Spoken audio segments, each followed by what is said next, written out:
Chapter 24, Preparing for a Midnight Feast.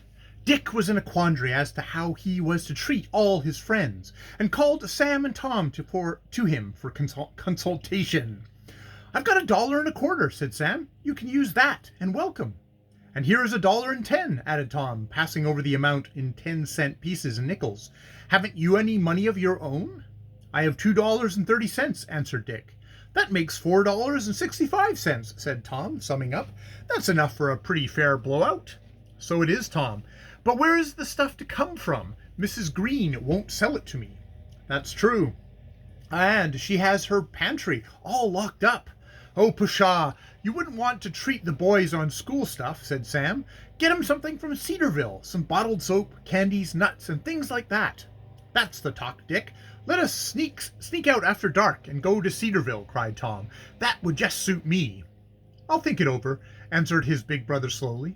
After supper found most of the cadets indoors for the night promised after supper found most of the cadets indoors, for the night promised to be cold. About half the boys remained in the library, while the others betook themselves to their rooms. "Well?" queried Tom, as he approached Dick on the stairs. "I'm ready, Tom," answered his brother. "But be careful, or we'll be spotted." Like a pair of ghosts, they glided up the front stairs, along the broad hallway, and down the stairs in the rear. The door was unlocked, and they passed into the yard.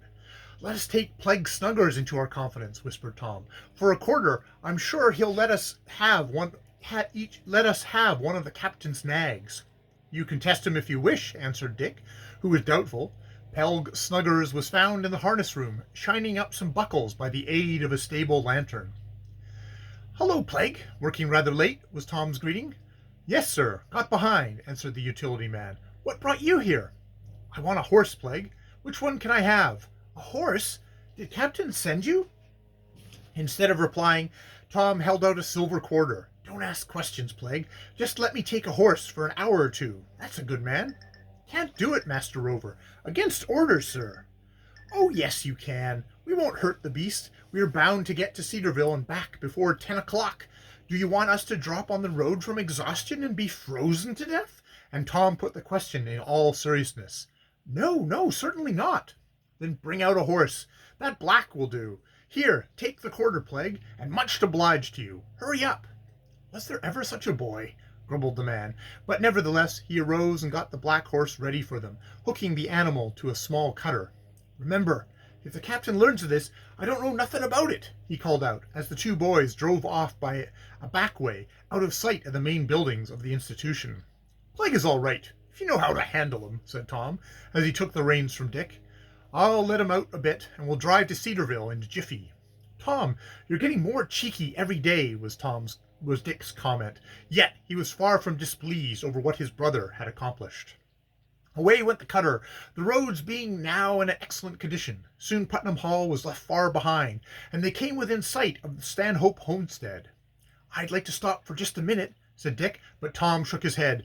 "We want to get to Cedarville before the shops close," said the younger brother. "We can stop on the way back, if we have time." And they continued on their way. Both knew Cedarville, like a book, as Tom expressed it, having been there so many times before. They drove straight to the largest confectionery in the village. "A pound of chocolate, a pound of marshmallows, and a pound of ice fruits, and 5 pounds of best mixed candies," said Dick, and the articles were quickly put up for him. "How much?" $1.30, please." The bill was paid, and they hurried to another store, where they purchased 2 dozen bottles of soda water, a dozen bottles of root beer, and 5 pounds of mixed nuts. Tom wanted to buy some cigarettes for such of the cadets who might wish to smoke, but Dick shook his head at this. "No, that's going too far," he said. "We'll have a respectable spread, and that's enough." Inside of a half an hour, they had started on the return, the various articles purchased stowed safely away in the back of the cutter. "We'll have at least 15 minutes to spare," said Dick, and waited as patiently as possible until the Stanhope homestead appeared. As soon as they'd gained the entrance to the garden, Dick hopped out, ran up to the path to the porch, and rang the bell. Dora Stanhope answered his summons. "Oh, Dick, is that you?" she cried. "Come in." "I can't stay but for a few minutes, Dora," he answered as he entered the hall. "I must get back to the academy. I thought I would just stop to see how you were getting on." "Oh, everything is the same, Dick. I heard the marriage was to take place this week." "Yes. Let me tell you something," went on the boy, and told her of the letter to be sent from Chicago to Josiah Crabtree.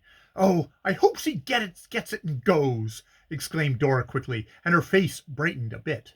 "Send me word if he does," said Dick. He remained for 10 minutes longer, but what was said and done need not be mentioned here. When he left, his heart was all aglow, while Dora was blushing deeply. "Best girl in the world," he murmured. "What an awfully nice young fellow," was Dora's thought. "Hurry up!" cried Tom from the sleigh, when his big brother put in an appearance again. "I'm most frozen stiff." And on went the cutter, the horse feeling quite fresh after his rest. "I'll go ahead and see if the coast is clear," said Dick, when they reached the vicinity of the stable. And he leaped into the snow, and it did not take long to walk to the barn. He was gone but a few minutes and came back on a run. "We are in for it! Mr. Strong is down at the stable talking to Plague Snuggers. Great Caesar, what's to do?" "Get the stuff out of the sleigh first and hide it near the hall in the snow," answered Dick. "Be quick." His advice was followed, Tom carrying the soda water and root beer, and Dick the other things. All were hidden in the snowbank, directly under the dormitory window. This accomplished, Dick led the horse up to the back of the stable and unhitched him. He could hear George Strong and the utility man talking less than 20 feet away. "Very well, Snuggers, I'll be back shortly," he heard coming from the head assistant, and Strong walked from the stable towards the hall. In a twinkle, Dick ran around the stable corner. "Quick, Plague, here's the horse, all unhooked.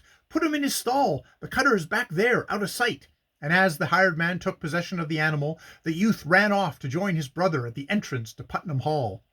"The door is locked," groaned Tom. "Something is wrong." Without replying, Dick ran around to a spot under the dormitory window.